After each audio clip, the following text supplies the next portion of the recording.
Hi guys, welcome to the channel daily learn. Myself Mahak Gupta और आज मैं आपके साथ लेके आई हूँ अपनी केमिस्ट्री की नेक्स्ट वीडियो।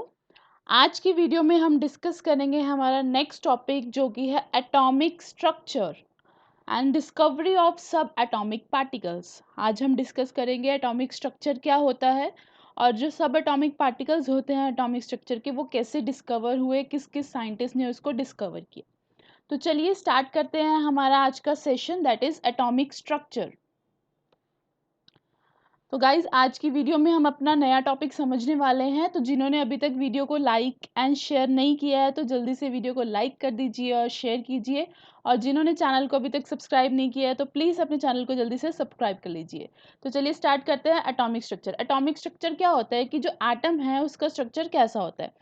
कोई भी एटम जो होता है वो तीन चीज़ों से मिलके बना होता है, that is proton, electron and neutron. So every atomic structure is made up of three elements, that is protons, electrons and neutrons, right? So इनमें से अगर हम एटॉमिक स्ट्रक्चर की बात करें तो एक सेंटर होता है और सेंटर के अराउंड शेल्स होते हैं। जो हमारा सेंटर होता है दैट इज न्यूक्लियस। ये जो पॉजिटिव साइन लगाया है मैंने, this is a centre nucleus, और इसके अराउंड शेल्स के अंदर इलेक्ट्रॉन जो है वो रिवॉल्व करते हैं। अब जो न्यूक्लियस है सेंटर में उसके अंदर प्रोटॉन्स और न्यूट्रॉन्स दो चीज़ें होती हैं, और इलेक्ट्रॉन्स जो होते हैं वो आउटसाइड द न्यूक्लियस होते हैं। तो सबसे पहले कौन सा साइंटिस्ट आया था जिसने इसके बारे में डिस्कवर किया था, that is Dalton. So Dalton ने एटॉमिक स्ट्रक्चर के बारे में क्या डिस्कवर किया था, उससे पहले हम किसी भी एलिमेंट के एटॉमिक नंबर और एटॉमिक मास के ऊपर डिस्कशन कर लेते हैं। So what is atomic mass and atomic number. आप लोग 10th में भी ये चीज़ पढ़ के आए हो कि एटॉमिक नंबर होता है कोई भी एलिमेंट का, एटॉमिक मास होता है। फॉर एग्जांपल आप कोई एलिमेंट उठा रहे हो, कार्बन, बोरोन, ऑक्सीजन, नाइट्रोजन, हर एक एलिमेंट का एक एटॉमिक नंबर होता है और एक एटॉमिक मास होता है। सो वो होता क्या है, जितने भी इलेक्ट्रॉन्स हमारे शेल्स के अंदर रिमूव कर रहे होते हैं that number of electron is known as atomic number. So the number of electrons revolving in the shell is known as atomic number. और एक कंसेप्ट होता है that number of protons is always equals to the number of electrons. जितने number of protons nucleus के अंदर होते हैं उतने ही नंबर ऑफ इलेक्ट्रॉन्स जो हैं वो हमारे आउटसाइड द न्यूक्लियस रिवॉल्व करते हैं। तो number of protons is always equals to number of electrons. तो अगर हम एटॉमिक नंबर की बात करें तो एटॉमिक नंबर आप ये भी बोल सकते हो कि total number of protons in the nucleus, और आप ये भी बोल सकते हो कि total number of electrons in the nucleus. So what is atomic number. So the total number of electrons present in that atom is known as atomic number, or you can say the total number of protons in that atom is known as atomic number. For example, you can take any example like carbon. Carbon का atomic number क्या होता है, 6। अगर carbon का atomic number 6 है that means carbon has total 6 number of protons and 6 number of electrons. So this is its atomic number. Now what is atomic mass। अब atomic mass क्या होता है। So atomic mass का मतलब होता है कि जो एटम है हमारा उसका टोटल मास कितना है। So अगर हम उसके टोटल मास की बात करें तो कोई भी एटम है, अगर हम उसके एटॉमिक मास की बात कर रहे हैं दैट मीन्स कोई भी एटम का मास जो है हमेशा उसके न्यूक्लियस के अंदर ही एग्जिस्ट करता है। ठीक है, तो न्यूक्लियस के अंदर जो इसका पॉजिटिवली चार्ज न्यूक्लियस होता है लाइक दिस, न्यूक्लियस के अंदर दो चीज़ें होती हैं, प्रोटॉन्स एंड न्यूट्रॉन्स। ये जो हमारा सेंटर में न्यूक्लियस है इसके अंदर टू एलिमेंट्स होते हैं, प्रोटॉन्स और न्यूट्रॉन्स। प्रोटॉन्स और न्यूट्रॉन्स दोनों चीज़ें जो होती है वो हमारे न्यूक्लियस के अंदर होती है। तो जितना हमारा नंबर ऑफ प्रोटॉन्स होगा और जितना नंबर ऑफ न्यूट्रॉन्स होगा, इन दोनों का जितना समेशन होगा that is known as atomic mass. Alright, so what is atomic mass? It is the sum of the number of neutrons and the number of protons. इन दोनों का सम जो होता है that is known as atomic mass. ठीक है, तो कोई भी किसी भी एटम का नंबर ऑफ प्रोटॉन या नंबर ऑफ इलेक्ट्रॉन तो आप उसके एटॉमिक नंबर से देख सकते हो, बट अगर आप किसी के अंदर देखना चाहते हो कितने नंबर ऑफ न्यूट्रॉन्स हैं देन उसके लिए आपको किस कॉन्सेप्ट की जरूरत पड़ेगी, एटॉमिक मास की। अब कार्बन के एग्जाम्पल की ही बात कर लेते हैं। कार्बन का एटॉमिक मास होता है 12। अगर कार्बन का एटॉमिक मास 12 है दैट मीन्स जो कार्बन का न्यूक्लियस है उसके न्यूक्लियस के अंदर टोटल 12 एलिमेंट्स पड़े हैं। उस 12 में से 6 तो प्रोटॉन्स हैं क्योंकि इसका एटॉमिक नंबर 6 है। अगर इसका एटॉमिक नंबर 6 है that means carbon has 6 number of protons. तो 12 में से जो बाकी 6 रह गए दैट इज न्यूट्रॉन्स। तो अगर कार्बन के एटॉमिक मास 12 है तो उसमें से हमारे 6 प्रोटॉन्स हैं और 6 क्या है हमारे न्यूट्रॉन्स हैं। Sir 6 are neutrons, right. So this is the concept of atomic mass. तो ये चीज़ आप जो 10th में पढ़ के आए हो what is atomic number and atomic mass, इसके बारे में बताया। बट ये जो हम बातें करते हैं कि एटम के अंदर न्यूट्रॉन्स होते हैं, प्रोटॉन्स होते हैं, इलेक्ट्रॉन्स होते हैं, ये कैसे डिस्कवर हुए इसके बारे में हम डिस्कस करेंगे। एटॉमिक स्ट्रक्चर के बारे में तो आपने ये चीज़ पढ़ी है कि सेंटर में न्यूक्लियस होता है, आउटर मोस्ट शेल्स होते हैं, शेल्स के अंदर नंबर ऑफ इलेक्ट्रॉन्स होते हैं बाय बोहर क्वांटम नंबर, ये चीज़ आप पढ़ के आए हो। फिर अभी मैंने आपको जो बताया एटॉमिक नंबर क्या होता है, जितने नंबर ऑफ प्रोटॉन्स हो गए या जितने नंबर ऑफ इलेक्ट्रॉन्स हो गए, या फिर एटॉमिक मास की बात करें तो इनके जो सब एटॉमिक पार्टिकल है, हमारा एटम जो है इसके जो सब एटॉमिक पार्टिकल्स है, जो 3 पार्टिकल्स हैं प्रोटॉन्स, इलेक्ट्रॉन्स एंड न्यूट्रॉन्स, इन तीनों को की एग्जिस्टेंस कैसे हुई, कैसे पता चला कि ये तीनों चीज़ें एग्जिस्ट करती हैं, तो इसके बारे में हमने डिस्कस करना है। तो चलिए सबसे पहले साइंटिस्ट के बारे में डिस्कस करते हैं, दैट इज डाल्टन। सबसे पहला जो साइंटिस्ट था जिसने इन सब के बारे में डिस्कवर किया था that is Dalton. Dalton is a scientist जिसने एटम के बारे में डिस्कवर किया था। सो हम आज स्ट्रक्चर पहले डिस्कस करेंगे। सबसे पहले डाल्टन्स एटॉमिक स्ट्रक्चर। सो डाल्टन ने क्या बोला था, सबसे पहले उसका फर्स्ट पोस्टुलेट था कि every matter is made up of atoms. अब कोई भी मैटर एग्जिस्ट कर रहा है तो हमेशा वो किससे बना होता है, हमारा एटम्स का। कोई भी मैटर एग्जिस्ट कर रहे हो, लाइक आपका कोई पेन है, कोई टेबल है, कोई चेयर है, कोई भी एटम है, सॉल्ट है, शुगर है, कोई भी आप एलिमेंट उठा रहे हो, कोई भी मैटर उठा रहे हो, every matter is made up of atoms. तो एटम जो है वो हमारी सबसे स्मॉलेस्ट यूनिट है अकॉर्डिंग टू डाल्टन। उसने फर्स्ट हमारा पोस्टुलेट यही दिया था दैट इज कि atom is the smallest unit. किसी भी चीज को अगर आप तोड़ रहे हो, लाइक ये पेन है, इसको आप ब्रेक कर रहे हो, कितना छोटे से छोटा इसको ब्रेक कर सकते हो, तो जो स्मॉलेस्ट यूनिट है किसी भी मैटर की that is atom. So atom जो है हमारी that is the smallest unit, right. So atom जो है हमारी that is smallest unit. Second postulate उसने दिया था जो एटम होता है हमारा that is indivisible.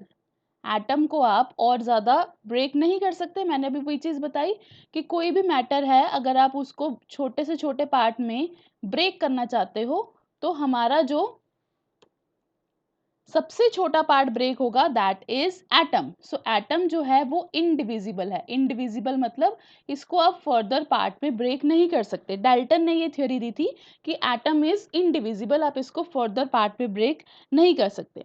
Third, Dalton ने कॉन्सेप्ट दिया था that specific element have only one type of atom in them. That means कुछ स्पेसिफिक एलिमेंट ऐसे होते हैं, कुछ पर्टिकुलर स्पेसिफाई किए हैं एलिमेंट जिसके अंदर सबके अंदर सेम टाइप ऑफ एटम्स होते हैं। फॉर एग्जांपल यू कैन से डायमंड एंड ग्रेफाइट। तो अगर उसने दो अलग अलग एलिमेंट्स उठाए हैं, डायमंड एक बहुत अलग एलिमेंट है, ग्रेफाइट एक बहुत अलग एलिमेंट है, अगर इन दोनों को कंपेयर किया जाए तो डायमंड और ग्रेफाइट के अंदर same type of atom find out किए गए। कैसे और क्यों इसके बारे में वो नहीं बता पाया था, जस्ट उसने ये बताया था कि कुछ स्पेसिफिक एलिमेंट्स होते हैं जिसके अंदर same type of element find out हो सकते हैं। नेक्स्ट थ्योरी उसने दी थी that is each atom has its own constant mass vary from element to element. हर एक मैटर का कोई ना कोई मास होता है और वो वेरी करता है एलिमेंट से एलिमेंट तक। किसी एलिमेंट का कोई पर्टिकुलर मास है, किसी एलिमेंट का कोई पर्टिकुलर मास है। Like I am giving the example of diamond and graphite. Diamond और ग्रेफाइट दो अलग अलग मैटर है हमारे, तो डायमंड का कोई और मास है, ग्रेफाइट का कोई और मास है। हर एक चीज़ अलग अलग एलिमेंट से बनी हुई है, अलग अलग एटम से बनी हुई है और उनका अलग अलग मास है। लाइक हमारे जो पीरियोडिक टेबल के अंदर एलिमेंट्स होते हैं कार्बन, नाइट्रोजन, ऑक्सीजन, तो कोई भी अगर आप मैटर उठा रहे हो, कोई भी आप एलिमेंट उठा रहे हो तो वो किसी पर्टिकुलर एटम से बनी हुई है, फॉर एग्जांपल कार्बन और ऑक्सीजन से बनी है, लाइक कार्बन डाइऑक्साइड किससे बनी होती है, कार्बन और ऑक्सीजन से बनी होती है। वाटर किससे बना होता है, हाइड्रोजन और ऑक्सीजन। तो हर एक एलिमेंट अपने पर्टिकुलर एलिमेंट से बना होता है, पर्टिकुलर एटम से बना होता है, और उसका एक पर्टिकुलर मास होता है। लाइक वाटर का मास अलग होगा, कार्बन डाइऑक्साइड का मास अलग होगा। तो हर एक का अपना ओन कांस्टेंट मास होता है और वो वेरी करता है एलिमेंट टू एलिमेंट, हर अलग अलग एलिमेंट का अलग अलग मास होता है। नेक्स्ट पोस्टुलेट उसने दिया था that atom undergoes rearrangement during chemical reaction. अगर कोई भी केमिकल रिएक्शन होती है तो मैटर जो है उसमें क्या करता है, रीअरेंजमेंट करता है। रीअरेंजमेंट का क्या मतलब है, लाइक आप केमिस्ट्री में कोई भी केमिकल रिएक्शन करते हो कि इस एलिमेंट ने दूसरे एलिमेंट के साथ रिएक्ट किया और एक प्रोडक्ट बना, ठीक है। तो रिएक्टेंट से जब प्रोडक्ट बनते हैं तो हमारे पास एटम वेरी कर जाते हैं। मान लो यहाँ पे कार्बन डाइऑक्साइड था और इधर जाके यहाँ पे ऑक्सीजन रिलीज होने लगी, कार्बन अलग हो गया, ठीक है। तो ये क्या हो गया, यहाँ पे रीअरेंजमेंट होगी। पहले वाले एलिमेंट में कार्बन और ऑक्सीजन कंबाइन थे और जब प्रोडक्ट बना तो कार्बन और ऑक्सीजन सेपरेट हो गए। दैट मीन्स यहाँ पे एटम्स की क्या हो गई, रीअरेंजमेंट। तो डाल्टन ने यही बताया था कि जो एटम्स हैं वो अपने आप को क्या कर सकते हैं, रीअरेंज कर सकते हैं। नेक्स्ट पोस्टुलेट उसने दिया था that atom can neither be created nor be destroyed but can be transform from one form to another. So it can neither be created, ना तो आप इसको क्रिएट कर सकते हो ना ही आप इसको डिस्ट्रॉय कर सकते हो, नॉर डिस्ट्रॉयड, ना तो आप इसको डिस्ट्रॉय कर सकते हो बट आप इसको वन फॉर्म से दूसरी फॉर्म में कन्वर्ट कर सकते हो, ठीक है। जैसे अभी हमने किया कि कोई भी केमिकल रिएक्शन करते हैं, रिएक्टेंट से प्रोडक्ट बनते हैं, तो जो एटम्स हैं हमारे, कार्बन से कार्बन डाइऑक्साइड बन गया, कोई एक एलिमेंट से दूसरे एलिमेंट में आप कन्वर्ट कर सकते हो, या फिर आइसोटॉप्स बन सकते हैं, बट आप इसको खुद से क्रिएट या खुद से डिस्ट्रॉय नहीं कर सकते, कभी भी इसको डिस्ट्रॉय नहीं कर सकते। तो ये कुछ पोस्टुलेट्स दिए थे सबसे पहले जो डाल्टन साइंटिस्ट आया था कि एटम ऐसा होता है। उसने उसका कोई पर्टिकुलर स्ट्रक्चर नहीं दिया था, जैसे अभी हम बता रहे हैं आपको कि सेंटर में आपका न्यूक्लियस होता है, आउटसाइड द शेल में हमारे इलेक्ट्रॉन्स रिवॉल्व करते हैं। डाल्टन ने ऐसा कुछ नहीं बताया था। सबसे पहले जब उसने सब एक्सपेरिमेंट किया, एलिमेंट्स होते हैं, तो उसने सिर्फ यही चीज़ें बताई दैट हर एक मैटर हमारा एटम से बना होता है। Every matter is made up of atoms. Atom is the smallest unit. Atom is indivisible. Atom को हम divide नहीं कर सकते हैं. Specific elements have only one type of atom in type. कुछ specific elements ऐसे होते हैं जिनके पास एक type of atom होते हैं. Each atom has its own constant mass. हर एक atom का अपना खुद का constant mass होता है और वो vary करता है. एंड एटम अंडरगो रीअरेंजमेंट होती है। Atom can neither be created nor be destroy but can be converted from one form to another. So ये कुछ पॉस्टुलेट्स दिए थे डाल्टन ने। सो एज यू नो कि जब एक साइंटिस्ट अपने कुछ पॉस्टुलेट्स देता है तो उनके पॉस्टुलेट्स के ऊपर बाकी साइंटिस्ट काम करते हैं कि उसने ये चीज़ें क्यों बताई हैं, उसने क्या क्या बताया है और वो क्या क्या प्रूव नहीं कर पाया है। तो कभी भी जब किसी साइंटिस्ट के पोस्टुलेट्स आते हैं तो उसके बाद उसकी लिमिटेशंस आती हैं। लिमिटेशंस का मतलब होता है, या डीमेरिट्स का मतलब होता है कि वो क्या क्या स्पेसिफाई नहीं कर पाया था, ठीक है जी। तो हम लिमिटेशंस के बारे में पढ़ते हैं अब कि क्या क्या लिमिटेशंस थी या फिर क्या क्या चीज़ें थी जो वो स्पेसिफाई नहीं कर पाया था। So we will discuss about the limitations, ठीक है। सो डाल्टन ने क्या क्या लिमिटेशंस दी थी। So first limitation is the theory was unable to explain the existence of isotopes. जो theory थी हमारी इसकी, wait a minute,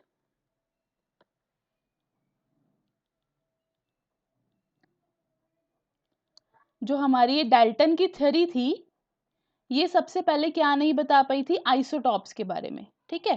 तो आइसोटॉप्स के बारे में ये क्या नहीं बता पाई थी, दैट इज कि जो कोई भी किसी भी एटम के आइसोटॉप्स एग्जिस्ट करते हैं तो वो कैसे एग्जिस्ट करते हैं। आइसोटॉप्स का मतलब होता है लाइक व्हाट इज आइसोटॉप्स, आप पढ़ चुके हो, लाइक हाइड्रोजन के 3 आइसोटॉप्स होते हैं, प्रोटियम, ड्यूटेरियम एंड ट्रीटियम। सबके पास एटॉमिक नंबर तो 1 है, इसका एटॉमिक मास होता है 1, 2 एंड 3, ठीक है। तो इसके बारे में वो एक्सप्लेन नहीं कर पाया था। सबसे पहले तो आपको पता होना चाहिए कि यहाँ पे आइसोटॉप्स किसको बोलते हैं, ठीक है। हाँ जी, 10th में पढ़ के आए हो आइसोटॉप्स। आइसोटॉप्स किसे बोलते हैं? Isotopes are those which have same number of atomic number but have different atomic mass, those are known as isotopes.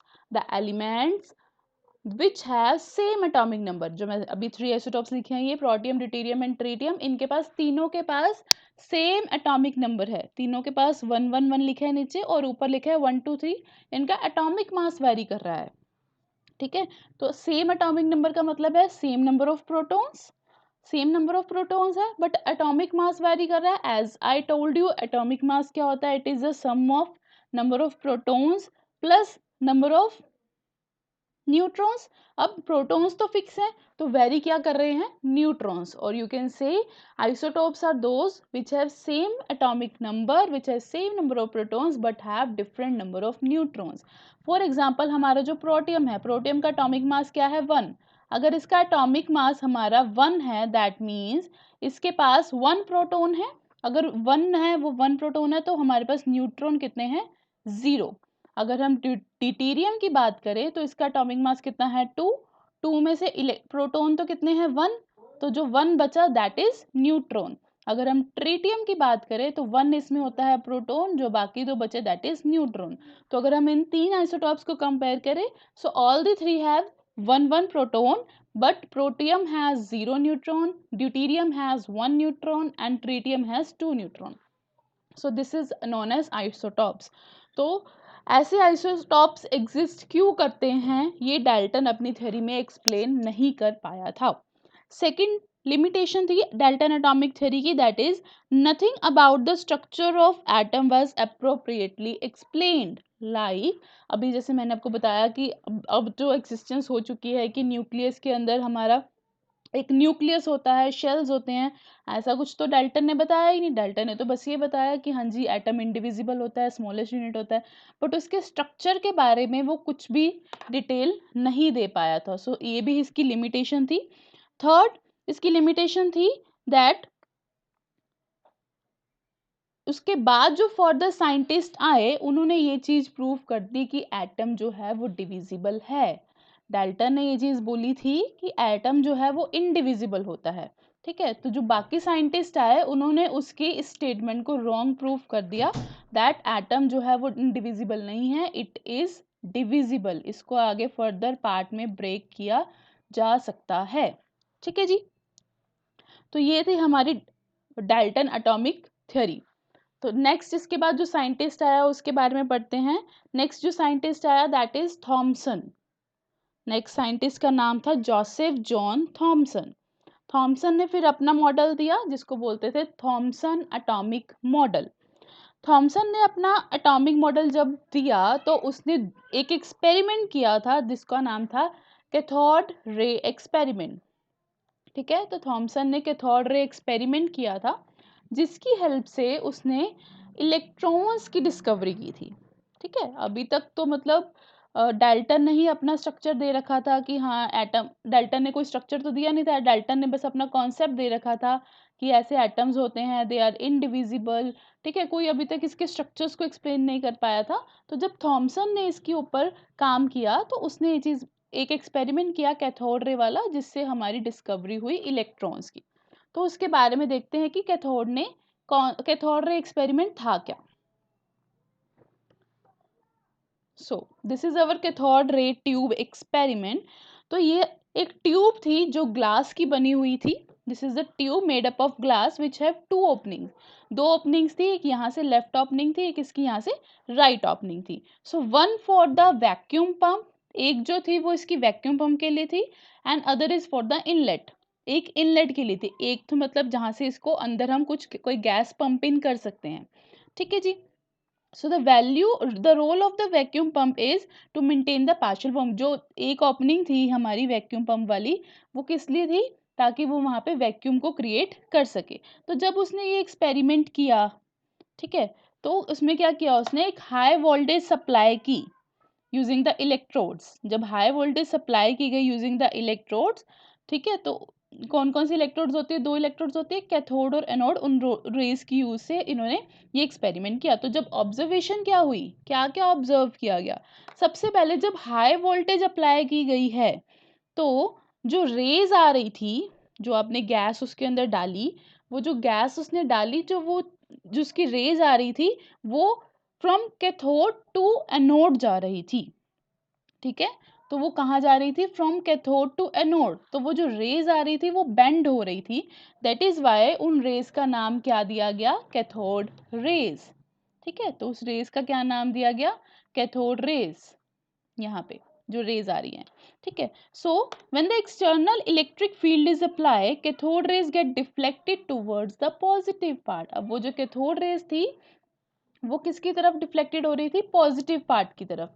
अब वो पॉजिटिव पार्ट की तरफ कौन सी चीज अट्रैक्ट होती है, अगर किसी में नेगेटिव होता है, because opposite charge attract each other. तो दैट मीन्स उस रेज के अंदर कुछ ना कुछ नेगेटिव ऐसा है जो पॉजिटिव की तरफ अट्रैक्ट हो रहा है।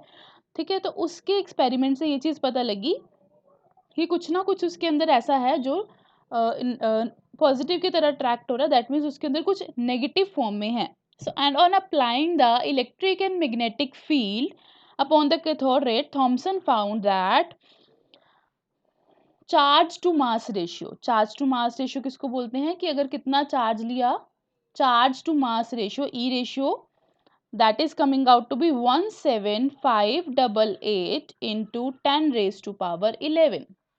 जब उसने इलेक्ट्रिक और मैग्नेटिक फील्ड दोनों अप्लाई की तो उसके पास चार्ज टू मास रेशियो आती है 17588 इंटू 10 रेज टू पावर 11। ठीक है, तो यहाँ से उसने देखा, जब यहाँ से चार्ज निकाला तो उसके पास चार्ज आया, जो नेगेटिव चार्ज आया, that is 1.6 into 10 raise to power -16 coulomb. ठीक है, जो गैस उसने अंदर डाली थी, जो गैस उसने इसके अंदर डाली थी, तो उसने देखा कि वो गैस जो है इलेक्ट्रिक फील्ड अप्लाई करने की वजह से पॉजिटिव की तरफ बेंड हो रही है। पॉजिटिव की तरफ बेंड होने का मतलब है दैट मीन्स उसके अंदर कुछ नेगेटिव चार्ज है, और वो नेगेटिव चार्ज कितना आया, 1.6 into 10 raise to power -16 coulomb. और जब उसका मास चेक किया गया तो वो भी कितना आया इसका, 9.1 into 10 raise to power -31 kg। So I am writing it again, mass कितना आया, 9.31 into 10 raise to power -31 kg। तो ये इसका मास आया। तो इस तरह से उसने डिस्कवरी की थी इलेक्ट्रॉन्स की। तो उसने क्या क्या उसके अंदर कंक्लूजन किया, जब उसने डिस्कवरी की तो उसने उसको नाम दिया प्लम मॉडलिंग मॉडल।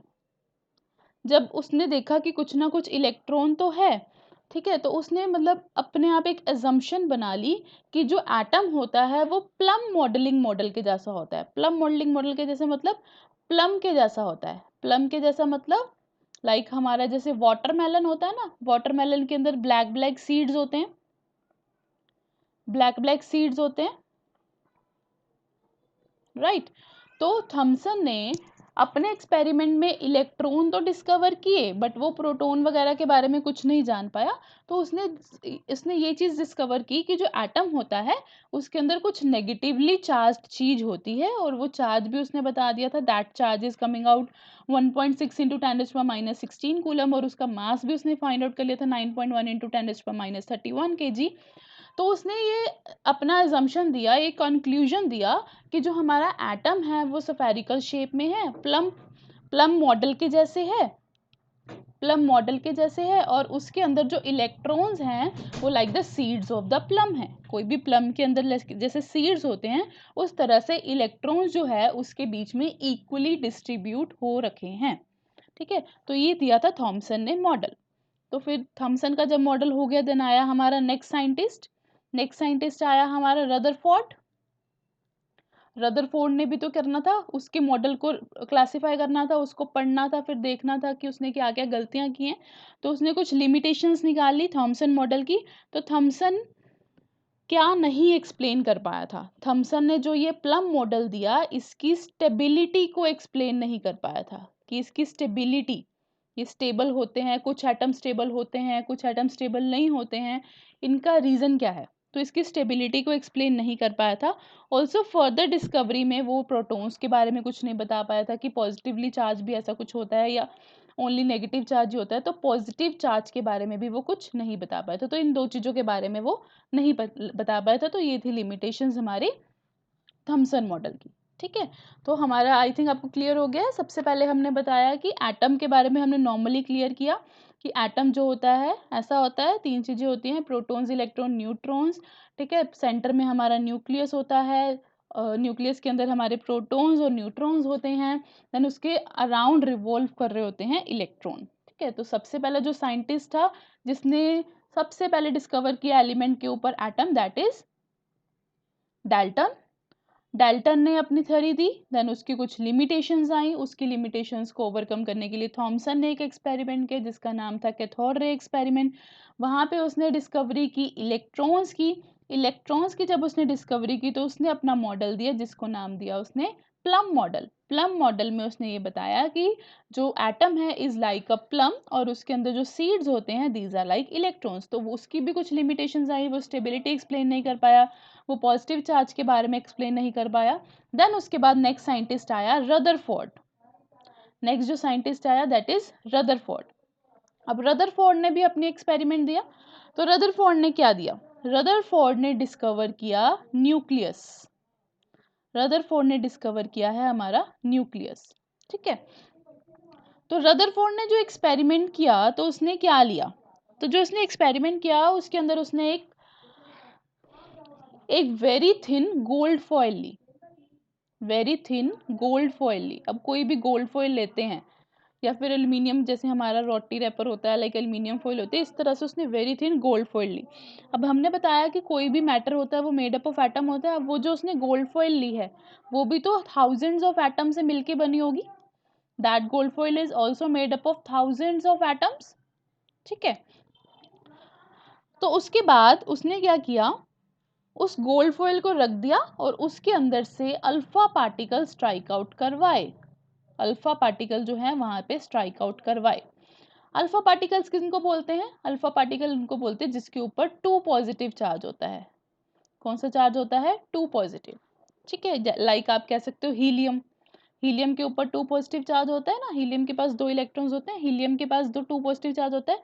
तो अल्फा पार्टिकल को गोल्ड फॉइल के ऊपर उसने स्ट्राइक आउट करवाया। ठीक है, तो जब उसने स्ट्राइक करवाया तो उसने कुछ ऑब्जर्वेशंस की। ठीक है, अपना लाइक अलग अलग साइंटिस्ट जो होते हैं वो अपना अलग अलग एक्सपेरिमेंट करते हैं। लाइक जैसे थॉमसन ने कैथोड रे वाला किया। कैथोड रे इसको क्यों कहा गया? जो रे है वो कैथोड की तरफ बेंड कर रही थी, तो इसलिए उसने एक एक्सपेरिमेंट का नाम दिया। तो जो रदरफोर्ड ने एक्सपेरिमेंट किया उसके अंदर उसने गोल्ड फॉइल के ऊपर अल्फा पार्टिकल को जब स्कैटर्ड कराया तो उसने ये ऑब्जर्व किया कि लाइक कुछ पार्टिकल्स जो हैं, कुछ पार्टिकल्स मतलब आप कह सकते हो कि 70 to 80% पार्टिकल्स जो हैं वो सीधे चले गए, सीधे पास आउट हो गए। ठीक है, जैसे वो स्ट्रेट आ रहे थे वैसे ही 70 to 80 पार्टिकल्स जो हैं वो सीधे पास आउट हो गए। बट 10 to 15% पार्टिकल्स जो थे वो डिफ्लेक्ट हो गए। डिफ्लेक्ट का मतलब है इधर उधर ऐसे इस डायरेक्शन में डिफ्लेक्ट हो गए। I am making it again. अगर कोई पार्टिकल है, मान लीजिए गोल्ड फॉइल, इसके ऊपर अल्फा पार्टिकल अगर इसने स्ट्राइक आउट करवाया तो 70 to 80% पार्टिकल स्ट्रेट चले गए, 10 to 15% पार्टिकल जो है वो डिफ्लेक्ट हो गए, और very few percent, you can से 1 or 2% पार्टिकल जो है वो डिफ्लेक्ट बैक हो गए। डिफ्लेक्ट बैक का मतलब है वो 180 डिग्री के ऊपर डिफ्लेक्ट बैक हो गए। ठीक है, तो इसका क्या मतलब था कि 70 to 80% पार्टिकल जो है बिल्कुल स्ट्रेट गए, 10 to 15% पार्टिकल जो है वो थोड़े से डिफ्लेक्ट बैक हो गए, और वेरी फ्यू 1% पार्टिकल जो है वो वापिस आ गए। इसका कंसेप्ट क्या था? इस कंक्लूजन से उसने क्या कंक्लूजन दी रदरफोर्ड ने? दैट इज कि अल्फा जो है वो पॉजिटिवली चार्ज है। अगर अल्फा जो है हमारा पॉजिटिवली चार्ज है और उसमें से जो वेरी फ्यू स्ट्राइक होके 180 डिग्री पे वापस आए हैं, दैट मीन्स पॉजिटिव को वापस पॉजिटिव ही भेज सकता है। दैट मीन्स उस एटम के अंदर कहीं ना कहीं स्ट्रांगली पॉजिटिव पड़ा ही है, बहुत कम स्पेस घेरे हुए, जो उसको बिल्कुल 180 डिग्री पे वापस भेज रहा है। ठीक है, जो एटम्स बिल्कुल 180 डिग्री पे वापस आ रहे हैं, दैट मीन्स एटम के अंदर कहीं ना कहीं पॉजिटिवली चार्ज पड़ा ही है, जिसको उसने न्यूक्लियस का नाम दिया। उसने बोला कि एक न्यूक्लियस एग्जिस्ट करता है जिसके अंदर सारा का सारा पॉजिटिव चार्ज इकट्ठा होके रहता है, जो उस रेस को 180 डिग्री एंगल पे वापस कर रहा था। सेकेंड कंक्लूजन उसने ये दिया कि जो ये 70 to 80% पार्टिकल स्ट्रेट जा रहे हैं, जैसे वो आ रहे थे वैसे के वैसे जा रहे हैं, दैट मीन्स उस एटम के अंदर बहुत सारी एम्प्टी स्पेस है, बहुत सारी खाली स्पेस है, जिसका उस एटम जिसमें उसको मतलब बीच में कोई बॉम्बार्डमेंट नहीं आई, कोई भी एटम आ रहा था, कोई भी रे आ रही थी, कोई भी पॉजिटिव पार्टिकल आ रहा था, वो सीधा का सीधा चला गया, उसको वहां पे खाली स्पेस मिली, कहीं पे वो अट्रैक्ट नहीं हुआ, कहीं कुछ नहीं हुआ, वो सीधा के सीधा चला गया। तो 70 to 80% पार्टिकल्स का स्ट्रेट जाने का रीजन उसने ये बताया कि बीच में बहुत सारी एम्प्टी स्पेस भी है एटम के, और जो 10 to 15% पार्टिकल डिफ्लेक्ट हुए, डिफ्लेक्ट का मतलब होता है कि रैंडमली कहीं ना कहीं तो नेगेटिवली चार्ज पड़ा है, रैंडम कहीं ना कहीं नेगेटिवली चार्ज हमारा पड़ा है, जिससे उसने ये कंक्लूजन दिया हमारे एटम का, लाइक ये वाला, कि सेंटर में हमारा जो मेन रदरफोर्ड था, रदरफोर्ड ने ही ये जो हम अभी अपना एटॉमिक स्ट्रक्चर पढ़ते हैं, इसने बताया था कि इसने ही न्यूक्लियस की डिस्कवरी की थी कि सेंटर में हमारा न्यूक्लियस होता है। ठीक है, जो पूरा का पूरा क्या होता है, पॉजिटिवली चार्ज भरा होता है, इतना स्ट्रांगली पॉजिटिवली चार्ज है कि सारा का सारा पॉजिटिव चार्ज यहीं पे इकट्ठा हो रखा है, जिसकी वजह से जो अल्फा पार्टिकल यहाँ बॉम्बार्ड कर रहे थे वो 180 डिग्री पे डिफ्लेक्ट हो गए। बहुत सारी एम्प्टी स्पेस है, लाइक ये जो स्पेस है हमारी, दिस इज ऑल एम्प्टी, बहुत सारी एम्प्टी स्पेस है, जहां से एलिमेंट्स जो है, जो पार्टिकल्स थे अल्फा पार्टिकल, वो सारे के सारे सीधे डायरेक्ट पास आउट हो गए, वह कहीं पे डिफ्लेक्शन नहीं हुई, और कहीं कहीं रैंडमली इलेक्ट्रॉन्स पड़े हैं जो उसको डिफ्लेक्ट कर रहे हैं। तो उसने ये वाला हमारा स्ट्रक्चर दिया था, किसने दिया था ये, रदरफोर्ड एटॉमिक थ्योरी ने, राइट। तो ये रदरफोर्ड एटॉमिक थ्योरी ने हमें ये स्ट्रक्चर दिया था। तो आई थिंक आपने तीनों चारों, अब फाइनल स्ट्रक्चर जो आया वो पता लग गया, रदरफोर्ड ने दिया था, तो सबकी कंक्लूजन आई थिंक आपने देख ली है कि हमारा एटम क्या होता है, एटम कैसे बनता है, कौन कौन से सब एटॉमिक पार्टिकल्स होते हैं, protons, proton, neutrons and electrons, कौन कौन से साइंटिस्ट आए, उन्होंने कैसे कैसे डिस्कवरी की एटम की, इस तरह से हमारे एटॉमिक पार्टिकल डिस्कवर हुए, इलेक्ट्रॉन्स डिस्कवर हुआ, प्रोटॉन्स डिस्कवर हुआ, और न्यूक्लियस डिस्कवर हुआ। ठीक है, कुछ लिमिटेशंस रदरफोर्ड की भी थी, अब रदरफोर्ड तो परफेक्ट नहीं है, कुछ लिमिटेशंस रदरफोर्ड की भी होंगी जिसके बारे में वो डिस्कस नहीं कर पाया था। ठीक है, तो इसने ये चीज बोली थी कि इलेक्ट्रॉन जो है वो न्यूक्लियस के अराउंड रिवॉल्व कर रहा है, रदरफोर्ड ने ये बोला था कि इलेक्ट्रॉन्स जो होते हैं वो न्यूक्लियस के अराउंड रिवॉल्व कर रहे हैं, and they will spend energy according to his postulates, कि इलेक्ट्रॉन अगर कोई भी चीज मोशन में है, मूव कर रही है, तो उसकी कुछ ना कुछ एनर्जी रिलीज हो रही है, अगर वो अपने में से एनर्जी रिलीज हो रहा है, अगर कोई भी पार्टिकल है वो गोल गोल घूम रही है, उसकी एनर्जी रिलीज हो रही है, तो एक पॉइंट आएगा वो ऐसे अंदर जाता जाता जाता जाता वो न्यूक्लियस के अंदर एग्जिस्ट कर जाएगा। दैट मीन्स अगर इलेक्ट्रॉन न्यूक्लियस के अराउंड रिवॉल्व होते होते अपनी एनर्जी स्पेंड कर रहा है, तो धीरे धीरे उसकी एनर्जी कम होती जाएगी और वो सेंटर न्यूक्लियस के अंदर ही फॉल हो जाएगा। तो इससे तो उसकी स्टेबिलिटी डिफाइन नहीं हुई, तो इलेक्ट्रॉन की स्टेबिलिटी को रदरफोर्ड डिफाइन नहीं कर पाया था। सेकेंड, इलेक्ट्रॉन अगर कंटिन्यूसली डिफाइन, इलेक्ट्रॉन जो है अगर वो continuously in electrons in shells के अंदर रिवॉल्व कर रहे हैं, एक पर्टिकुलर सर्कल में रिवॉल्व कर रहे हैं, तो जो एटम का लाइन स्पेक्ट्रम आता है वो क्यों आता है, एटम का जो हमारा लाइन स्पेक्ट्रम है वो क्यों आता है, इसके बारे में हमारा रदरफोर्ड एक्सप्लेन नहीं कर पाया था। तो ये दो लिमिटेशंस थी रदरफोर्ड की भी, जिसके बारे में रदरफोर्ड नहीं बता पाया था। ठीक है जी। सो आज हमने सब एटॉमिक पार्टिकल्स के बारे में पढ़ा, एटॉमिक स्ट्रक्चर के, कि कैसे कैसे सब एटॉमिक पार्टिकल्स एग्जिस्टेंस में आए, कैसे कैसे इनकी एग्जिस्टेंस हुई। सो ओवरऑल हम कह सकते हैं कि हमने 3 सब एटॉमिक पार्टिकल्स पढ़े हैं, protons, protons, neutrons and electrons. तो जब ये तीनों साइंटिस्ट ने अपने अपने पोस्टुलेट्स दे दिए तो फाइनल कंक्लूजन हमारा क्या बना कि तीन चीजें एग्जिस्ट करती हैं। एटम के 3 सब एटॉमिक पार्टिकल्स होते हैं, protons, neutrons and electron. Protons जो होते हैं पॉजिटिवली चार्ज होते हैं, इलेक्ट्रॉन्स जो होते हैं हमारे they are negatively charged, electrons are negatively charged, और न्यूट्रॉन्स जो होते हैं ये न्यूट्रल होते हैं, इनके ऊपर कोई भी चार्ज नहीं होता है। अगर चार्ज की बात करें तो प्रोटॉन के ऊपर 1.6 इंटू 10⁻⁻19 कूलम चार्ज होता है, इलेक्ट्रॉन के ऊपर भी सेम ही होता है 1.6 इंटू 10⁻⁻19 कूलम, बस वो पॉजिटिव में होता है और ये नेगेटिव में होता है। और न्यूट्रॉन के ऊपर कितना चार्ज होता है, 0 चार्ज होता है। अगर मास की बात करें, मास, तो प्रोटॉन्स का मास होता है डिस्कवर जो हुआ दैट इज 1.6 इंटू 10⁻⁻24 kg। सो ये हमारा डिस्कवर हुआ था mass that is 1.6 into 10⁻⁻24 kg। और इलेक्ट्रॉन्स का जो मास था that is 9.1 into 10⁻31 kg। Electrons का मास था 9.1 इंटू 10⁻34 kg। ठीक है। और क्या चीज डिस्कवर हुई थी, that total number of protons is always equals to atomic number. ठीक है, जो भी हमारा एटॉमिक नंबर है that is equals to total number of protons, और same you can say for electrons that total number of electrons is equals to atomic number. But अगर हम neutrons की बात करें तो मैंने अभी पहले स्टार्टिंग में भी यही कॉन्सेप्ट बताया था दैट एटॉमिक मास से हमारा न्यूट्रॉन डिफाइन होता है। एटॉमिक मास जो होता है that is equals to number of protons plus number of neutrons. ठीक है, तो एटॉमिक मास अगर किसी भी एलिमेंट का दिया है तो वो हमें बताता है number of protons plus number of neutron.